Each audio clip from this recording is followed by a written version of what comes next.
All right, hey guys, this lesson is going to go over terminating and repeating decimals. It's an intro to lesson 4.1. You'll just need to make sure you're taking notes as you watch this. So our learning intention for today is that we are learning about rational numbers.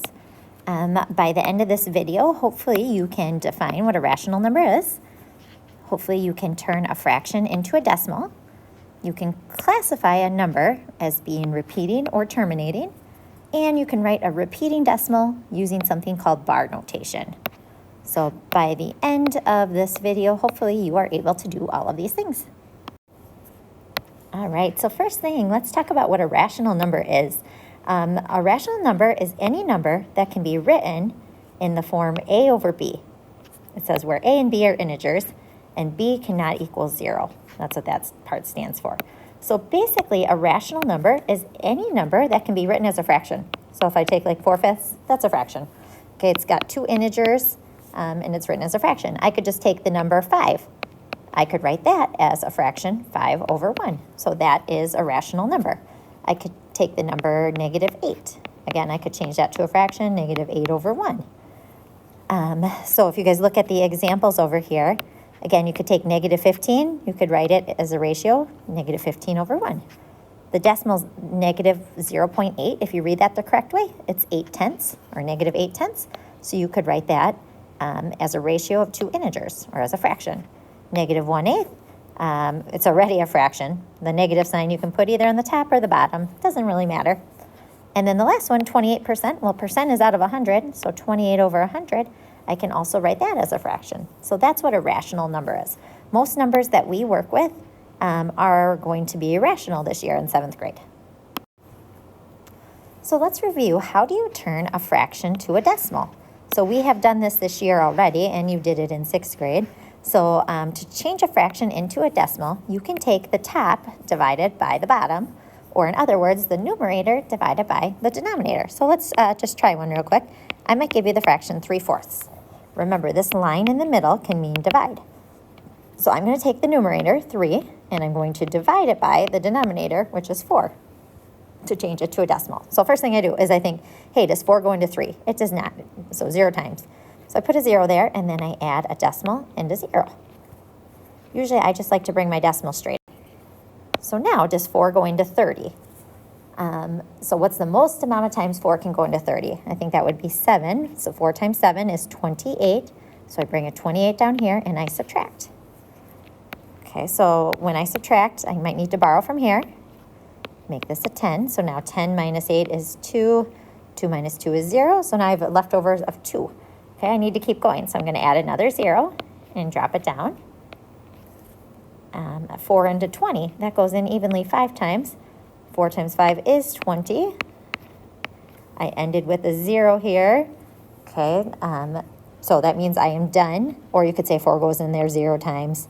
You don't really need that. So this decimal, or this fraction written as a decimal, is 0.75, or 75/100ths. And you just turned the fraction to a decimal. Let's try another one. Let's do the fraction 1/3. Okay, so if I want to change that to a decimal, I'm going to take the numerator divided by the denominator. All right, I'll start with this 3 go into 1. It does not, 0 times. So I'm going to add a decimal and a 0, bring it straight up. So now I want to know, does 3 go into 10? Well, it does go in there 3 times, which is 9. Okay, I'm going to subtract. I have 10 minus 9, which is 1. Okay, I got to keep going. I'm going to add a 0, drop it down. So does 3 go into 10? It does 3 times, which is 9. I subtract, I get 1. I'll add another 0. Okay, it says, does 3 go into 10? It does 3 times. I get 9. Subtract, I get a 1. Now you might notice, like, hey, it's just going to keep being that. This is called a repeating decimal. I'm just going to keep getting a bunch of 3s. 3, 3, 3, 3, 3. Keep going forever. So this type of fraction, when you turn it to a decimal, you get a repeating decimal, which we are going to talk about on the next page. All right, so there are 2 types of decimals that we are going to be working with this year. The first one is called a terminating decimal. So a terminating decimal is actually a decimal that ends. Okay, so a decimal that ends, or the exact definition for it is a decimal that repeats with zeros at the end. So that would be like, well, first I'll write that. I'm going to change that. So a decimal that repeats with zeros. That would be like when we did 3 divided by 4, we got 0.75. And really, if we kept going, it would just be a bunch of zeros at the end, which you don't have to write. So it ended at 0.75, so that's a terminating decimal. Okay, so that's one type. So you might want to put an example like 0.75. That would be one that terminates. A repeating decimal, if we were to write this down, it's a decimal in which one or more digits, digit is just like a number, so with one or more digits repeats. So an example of that would be like that 0.33333. It just kind of kept going forever. So we're going to learn how do you write that instead of just writing a bunch of threes. We're going to learn how to write that with bar notation, which some of you probably already know. But those are the 2 types of decimals that we are going to be working with today. All right, so repeating decimals, you can actually rewrite repeating decimals using something called bar notation. Okay, so bar notation is when you draw a bar over the digits that repeat.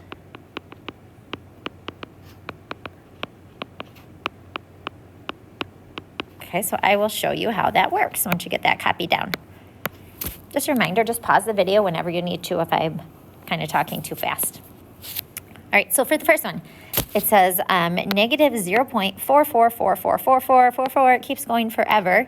So you need to see, well, what is repeating? Well, it looks like that 4 just keeps repeating. There's a 4, another 4, another 4, another 4. So you can rewrite this in bar notation. It looks like this. You write negative 0.4. You put a line over the 4. That tells me that the 4 is the number that's repeating.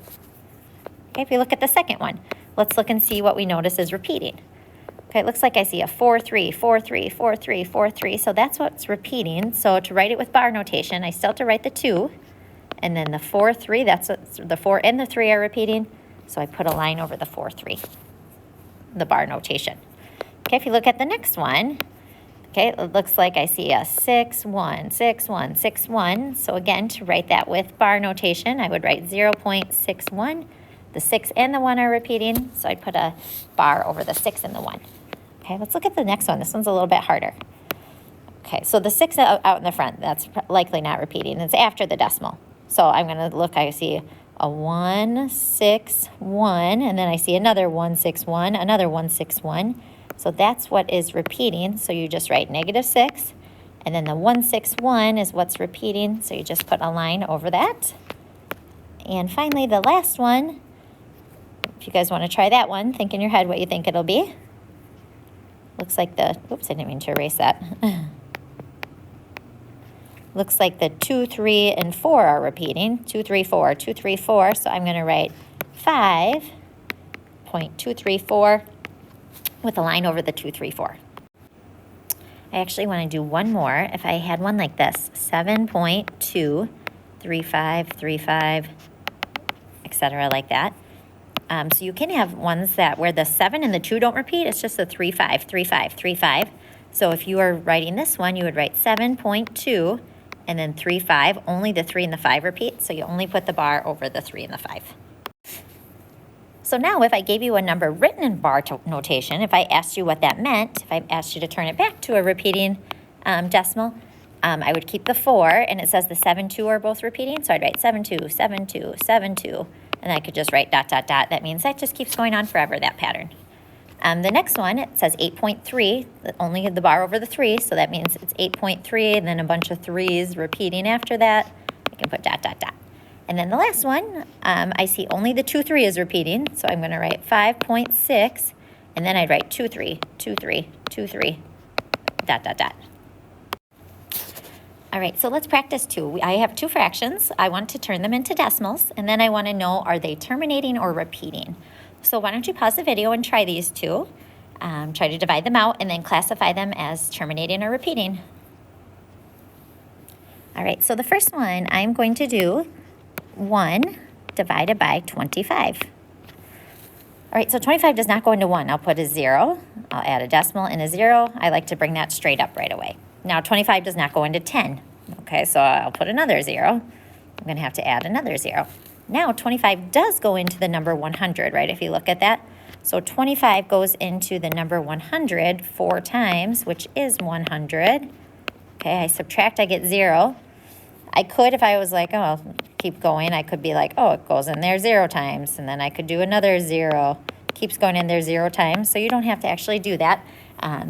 But then my final answer to change that to a decimal would be, don't forget the negative sign. It was negative 0.04.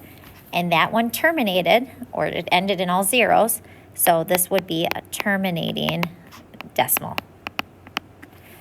All right, let's do the second one. 3 divided by 11. So I'm going to put 3 divided by 11. So again, 11 does not go into 3, so I'll put a 0 there. Add a decimal and a 0, bring it straight up. 11 into 30. Well, if you're not sure, you're going to need to count by 11s. Okay, if that helps you, just come do that to the side. Be like, oh, 11, 22, 33, 44, 55, 66. You can kind of keep going. So it looks like 22, so that would be 2 times 11, which is 22. Okay, then I subtract. I'm going to borrow from here, make that a 10. I end up with 8. Okay, got to drop my 0 down. And then I need to think, well, how many times does 11 go into 80? Well, I'm just going to keep counting by 11s over here. So 77, 88. Looks like it only go in 7 times, right? 1, 2, 3, 4, 5, 6, 7. So I'll put 7 here, which is 77. Now I subtract. Okay, again, if you need to, you can borrow, make that a 7, make that a 10, and I end up with a 3. Okay, I'm just going to keep going. Add a 0, drop it down. So 11 into 30, I think that goes 2 times, which is 22. Again, I'm going to subtract 30, take away 22, which is 8. I'll drop down a 0. I got to keep going. I get 80. Goes in there 7 times, which is 77. I subtract, I get a 3. Now you might notice a pattern. It's 2, 7, 2, 7. Okay, it's going to keep being that. So it looks like this is going to be a repeating decimal. So I'm going to write this as 0.27, the line over the 2 and the 7. And then I'm going to classify it as a repeating decimal. All right, so let's revisit our learning goal really quickly. First one is, can you tell me what a rational number is? Second one, can you change a fraction into a decimal by dividing like we just did? And can you tell me if it's repeating or terminating?